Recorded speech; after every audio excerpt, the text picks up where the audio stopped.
Hey guys, so today I wanted to bring you the top 5 reasons why I hate my Ecoboost Mustang. Now, I'm going to tell you right now, I don't hate anything about this car. It's been a great car so far. These are just 5 things that really annoy me or I think should be better about the car. So let's get to it. Alright, so the first thing I hate about my Ecoboost Mustang. So I have the key right here. I'm within distance of the car. And this car has basically touch sensitive door handles, so when you touch the inside of it, it'll unlock it as long as the key is within range.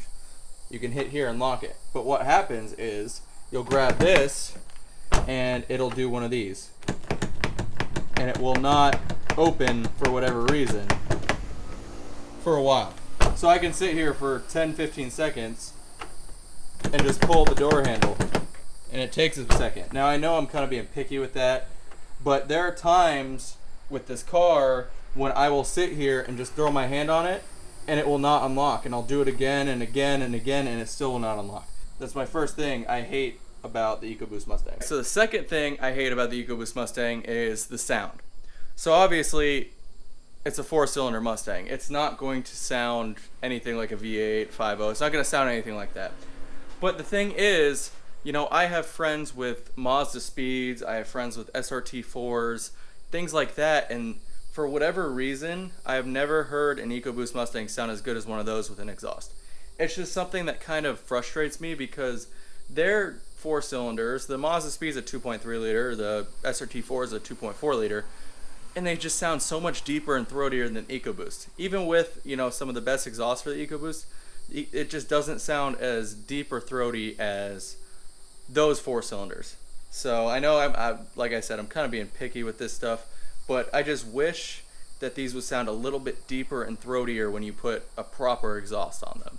Okay, so the third thing I hate about the Ecoboost Mustang, or any S550 Mustang in general, is the sync radio, whatever you want to call it.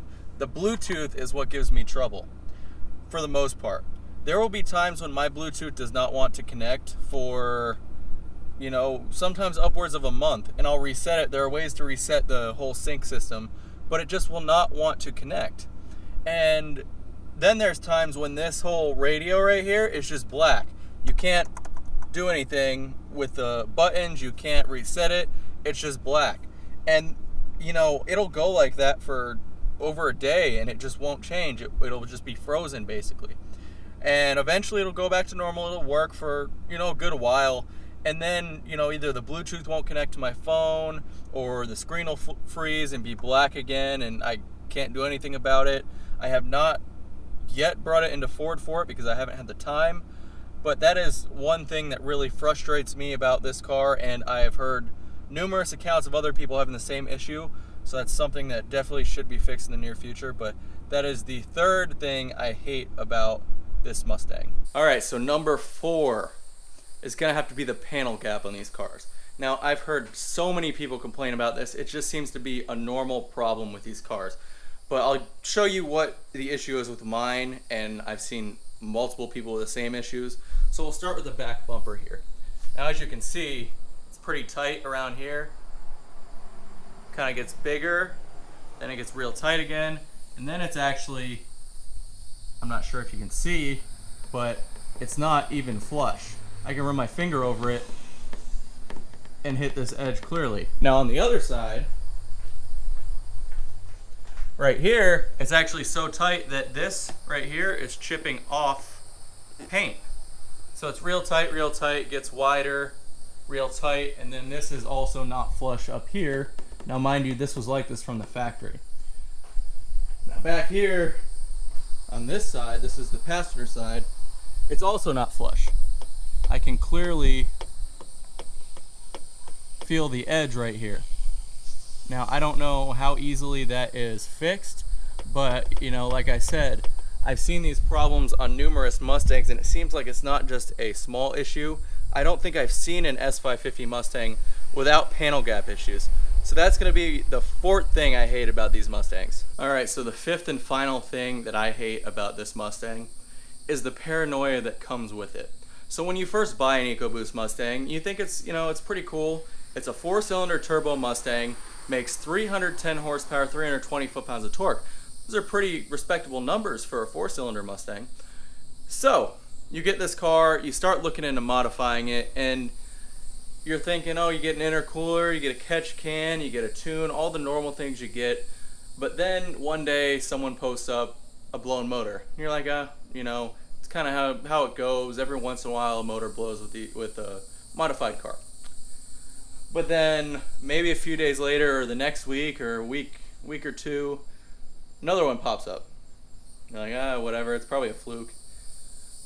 Then a week after that, another one pops up. And you're like, oh, well, what's going on here? I don't understand. And then you start, you know, realizing that there may be an issue with these cars, or they're more touchy than normal cars are. You know, it's still not, you know, 100% certain why even stock EcoBoosts are blowing, but you kind of get this paranoia just in the back of your head. Every day you're driving the car, you're thinking, you know, could this blow up on me today? Is it going to blow up today? You know, I mean, I take very good care of my car. I do the oil changes with full synthetic way before I should. I change the spark plugs out every 8,000 miles or so. I have a UPR dual valve catch can that I empty religiously.